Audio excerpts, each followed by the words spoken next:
안녕하세요. 백두산 금융연구소의 백두산입니다. 11월 18일 화요일 오후 6시 6분입니다. 어제 미국 증시는 하락 마감했습니다.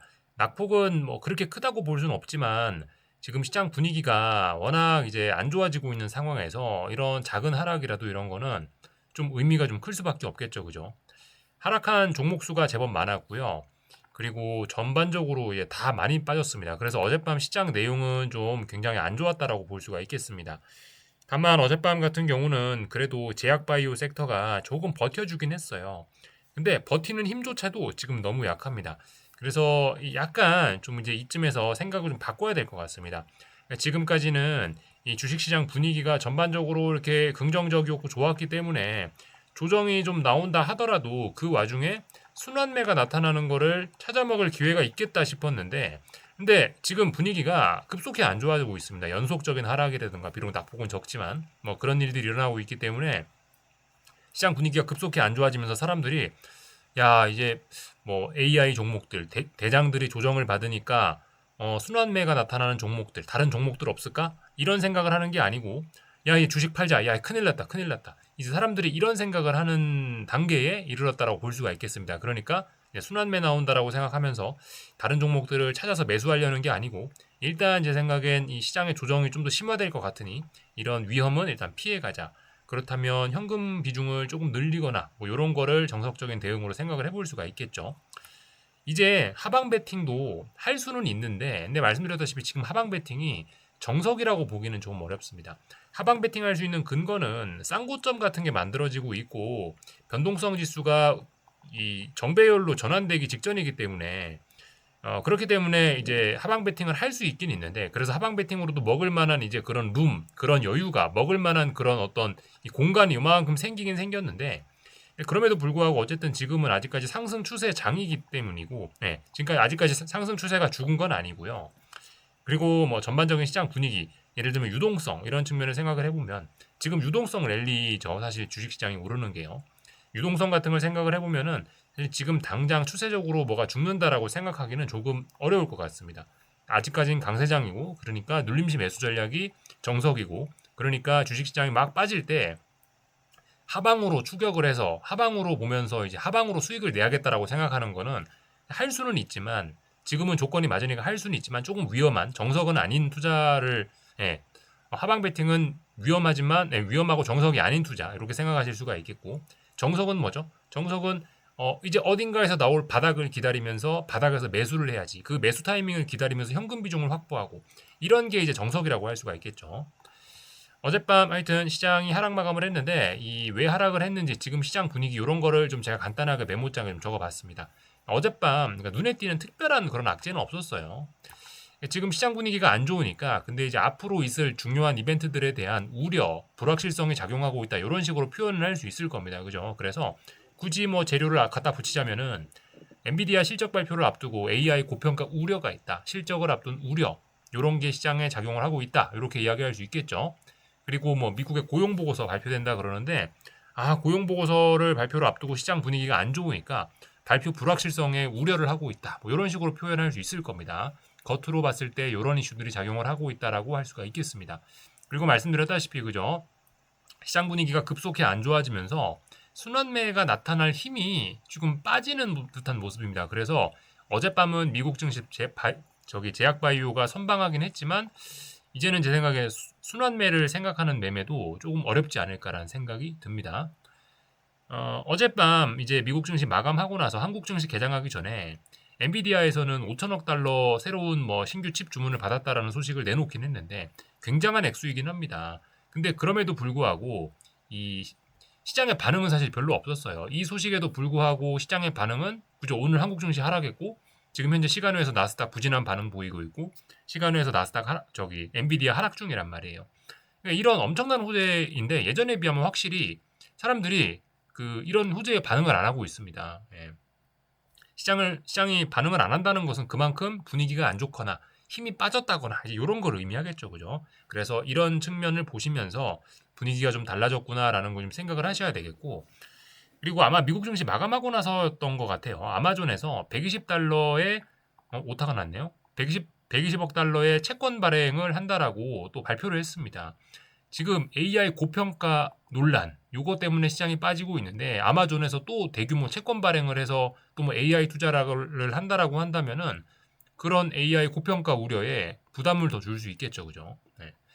지금 AI 고평가 우려가 나오고 있는 게 사실 이런 점 때문에 그렇습니다. 이 최근에 오라클, 메타 뭐 실적 발표했었죠. 근데 이 기업들이 이제 AI 투자를 하고 있는데 잉여 현금으로 안 되니까 이 장사에서 정상적으로 번 돈으로 투자를 하는 게 아니고 이제는 부채를 사용하기 시작했다라는 게 드러났죠, 그죠?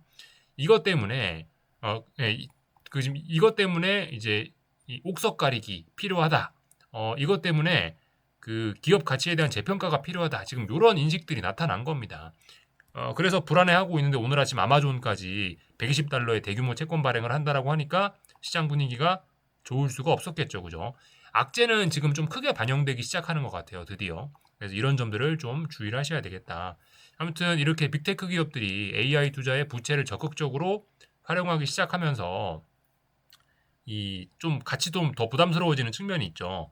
왜냐하면 요즘에 그 단기 유동성이 좀 시중에 메말랐다 그런 이야기들이 있잖아요. 아시다시피 RRP가 고갈이 되어버렸고 한동안 이제 정부 셧다운으로 인해 가지고 정부 재정 지출도 정지가 되어 있었고 그래서 뭐 시중에 돈이 말랐다라는 그런 이야기 때문에 시장이 좀 힘들었는데 근데 빅테크 기업들마저 채권 발행을 하면서 시중에서 자금을 조달해 간다라고 한다면 단기 유동성 부담이 좀 더 가중될 수 있겠죠. 그죠? 이런 점들도 시장의 악재로 아무튼 이런 점도 시장에 좀 큰 부담으로 작용할 수 있다라는 거를 생각을 하셔야 되겠습니다.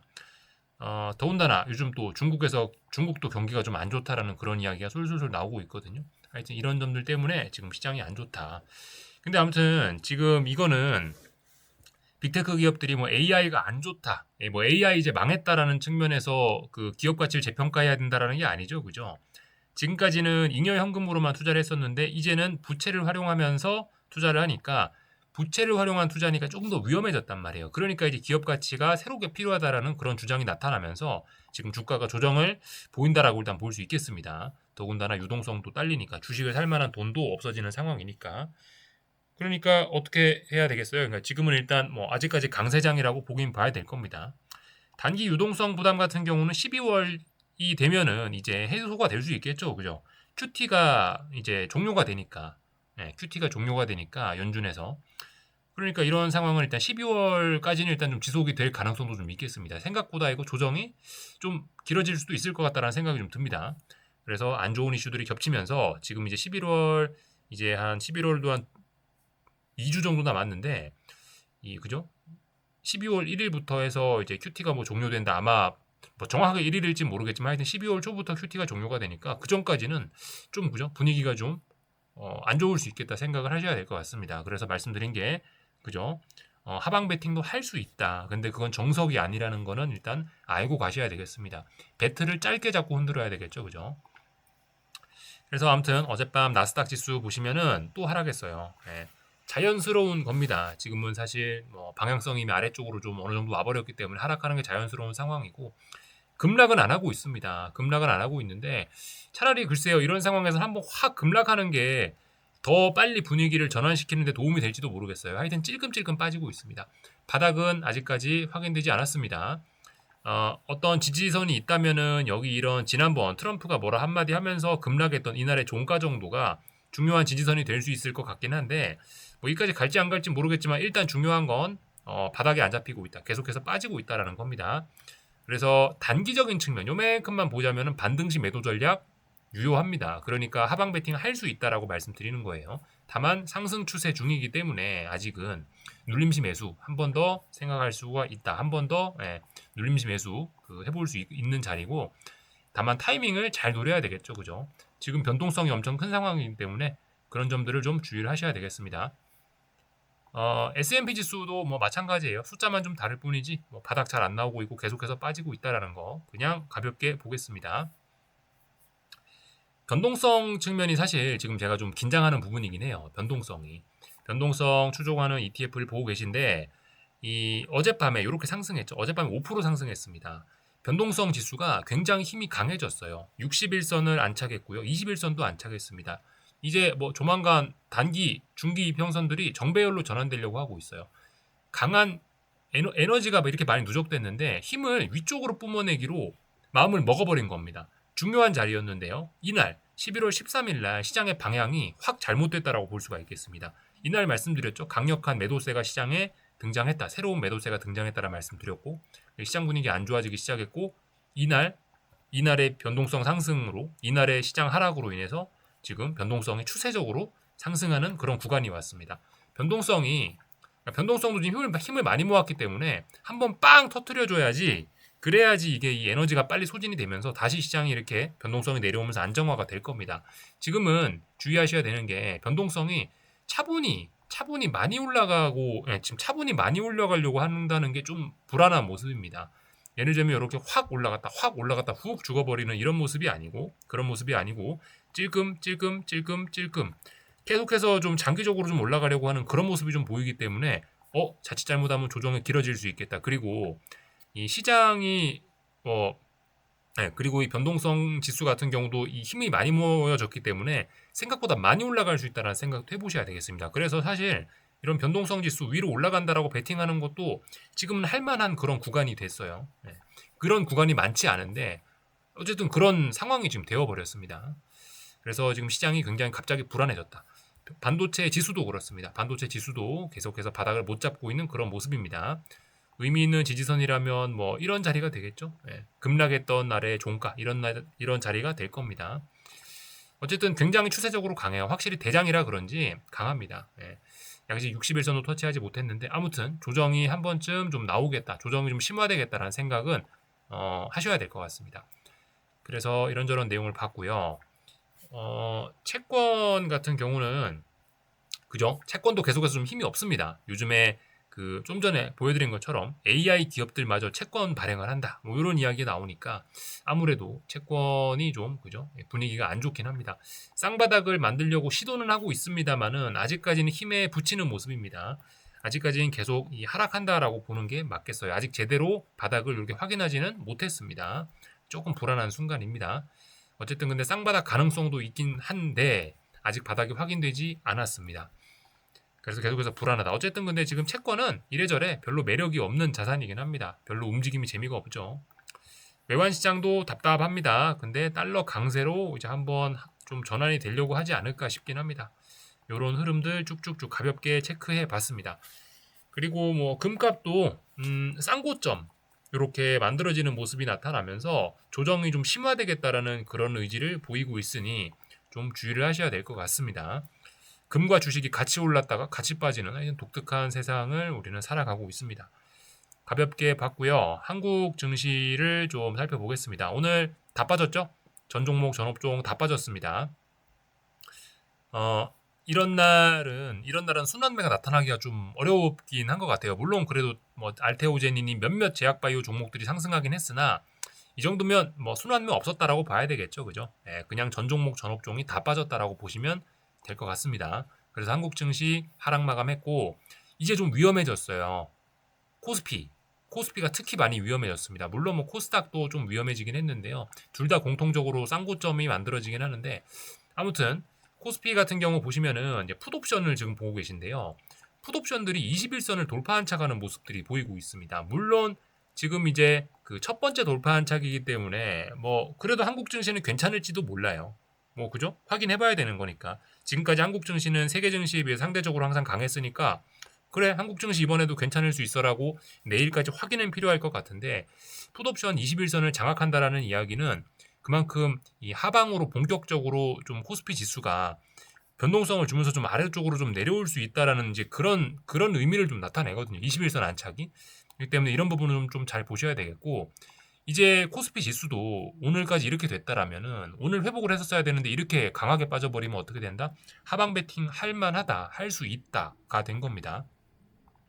물론 아직까지 추세적으로 굉장히 강하기 때문에 뭐 괜찮을 수 있긴 있는데 하방 베팅을 할 수는 있는 상황이 됐습니다. 아직까지 눌림시 매수가 정석이긴 한데 하방 베팅은 할 수도 있는 가격 조정이 좀 나타나려고 하는 그런 상황이 된 겁니다. 뭐 이런 상황에서 하락의 목표치를 정하고 이러는 건 할 수는 없지만 그래도 뭐 일단 61선 같은 자리가 일단 뭐 기준이 좀 될 수 있지 않을까 싶습니다. 어떤 매매 기준이요. 대략적으로 지금 550 정도 되죠. 550, 560 정도 되죠. 10% 정도 빠지면 500입니다. 10% 정도 빠지는 거 사실 지금 이상하지는 않죠. 네. 그래서 이제 쌍고점도 만들었겠다. 이제 풋옵션들도 21선 위로 올라타는 등 본격적으로 아래쪽으로 좀 움직이겠다라는 신호를 일단 오늘 처음으로 등장시켰으니까 잘 봐야 됩니다. 내일까지 확인은 할 거예요. 정말 21선 돌파 한착한 거 맞아? 너 정말 아래쪽으로 본격적으로 코스피 지수 너 정말 본격적으로 아래쪽으로 갈 생각 있어? 이거를 이제 내일 확인을 하긴 할 건데 아마 좀 아래쪽으로 가고 싶은 생각이 좀 있지 않을까라는 생각이 좀 들긴 합니다. 지금까지 코스피가 너무 역대급으로 강하게 올라서 그만큼 어떤 가격 조정이 필요하다는 의견들도 분명히 많이 있을 거라 하여튼 좀 경계를 하셔야 될 것 같습니다. 주의하셔야 될 것 같아요. 코스닥은 뭐 상대적으로 오른 게 없어갖고 뭐 조금 뭐 나을 수도 있겠지만은 원체 변동성이 원래 크기 때문에 어쨌든 얘도 뭐 61선 부근 정도나 이런 자리까지 일단 가능성을 좀 열어놔야 되지 않을까라는 생각입니다. 좀 억울한 면이 있어요, 그죠? 뭐 코스닥은 지금까지 오른 것도 얼마 없는데 조정 나올 땐 같이 조정 나오냐 싶을 수도 있지만 이게 이제 기초 체력 약한 친구의 비애라고 볼 수가 있겠죠. 그래서 조정을 좀 대비하셔야 되겠다 싶습니다. 원화는 그 지난번 말씀드렸던 그 중요한 저항 1475원 정도가 저항이었죠. 그래서 단기 고점을 만들어냈고요.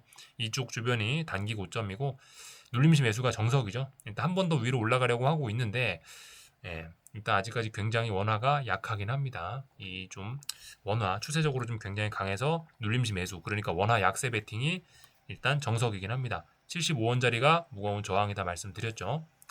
이 정도 보면 될 것 같고요. 뭐 다른 거 특별히 볼 거 없을 것 같습니다. 삼성전자 21선도 깼고 뭐 힘이 없습니다. 그죠? 가격 조정 나타날 수 있다. 하이닉스조차도 5일선을 한번 깼습니다. 회복했었으나 다시 한번 다음날 깼죠. 5일선 붕괴는 이제 좀 확정이 된 것 같고 21선에 대한 지지력은 일단 없다라고 봐야 될 것 같습니다. 이쯤 되면요. 하이닉스도 이제 가격 조정이 나타날 수 있다라는 거 좀 생각을 하셔야 되겠습니다. 물론 추세적으로는 강하니까 눌림시 매수 생각을 하시는 게 맞긴 맞는데 하여튼 좀 조심하셔야 되겠습니다. 워낙 많이 올랐었기 때문에 만약에 61선까지 간다라고 하면 30% 빠질 수도 있는 30% 빠진다는 건 아닌데 꼭 61선 간다는 건 아닌데 아무튼 워낙 많이 변동성이 크게 올랐기 때문에 이 가격 조정이 나타나면 그만큼 많이 빠질 수 있겠죠. 그죠? 근데 그런 무서운 가격 조정이 중장기적으로는 뭐 한 번쯤 눌림시 매수의 기회가 될 겁니다. 한 번은요. 다 본 것 같습니다. 전반적인 내용들 다 말씀을 드렸고 다른 나라들 가뿐하게 좀 체크만 하겠습니다. 분위기가 급속히 안 좋아지고 있습니다. 유럽 증시, 독일 증시인데 중요한 지지선 이런 자리들 벌써 깨버리고 있죠. 그죠? 가격 조정 혹은 이제 박스권이었잖아요. 지금 박스권 붕괴하고 추세적인 하락 가능성도 좀 생각을 하셔야 되겠습니다. 중국 증시인데요. 중국 증시도 조정이 좀 이제 깊어지려고 하고 있습니다. 생각보다 너무 급속히 무너지고 있거든요. 세계 증시 무너지면서 다 같이 좀 조정이 깊게 나올 것 같습니다. 그래서 전반적으로 약하다. 주의해야 될 필요가 있겠다 싶습니다. 일본 증시도 그렇죠. 그죠? 조정이 다 같이 쌍고점 나오면서 조정이 심화되려고 하고 있다. 바닥 어디도 안 나오고 있다라는 게 중요합니다. 여기까지 하겠습니다. 궁금한 거 리플 남겨주시고 내일 저녁에 뵙겠습니다.